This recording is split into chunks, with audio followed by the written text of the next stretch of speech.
External Affairs Minister, Dr. Jaishankar. What was it that you discussed? One of the important point of discussion was Ukraine conflict. How Yes. do you Well, today 90% of all of our agenda is either Ukraine directly or anything which relates to the war in Ukraine, Russian aggression. So it's hard to skip that agenda. I would say of our meeting, 2/3 or 3/4 of our meeting was related to the war, impacts of the war, dependencies on the war, solution of the war, etc., etc. Because India is a global player. It's a large country. It's important partner to us. Europe, as such, we try to enforce the principle of United Nations Charter.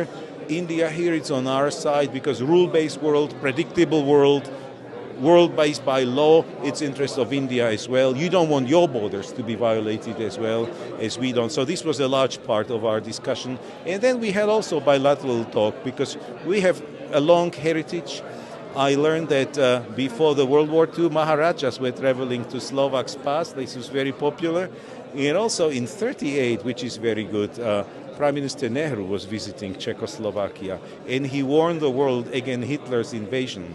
And he sided with Czechoslovakia and was saying, don't neglect because Hitler is the threat. It very much reminds what's going on today in Ukraine, and that was your Prime Minister in Czechoslovakia in 1938, warning against this. So it's a long heritage, and we got many things to build on today.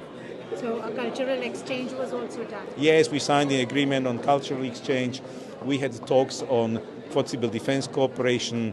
We have few projects running, and there is a huge scope for new Slovak investment here in India, but also Indian investment in Slovakia, new joint venture. So I think there's a lot of space.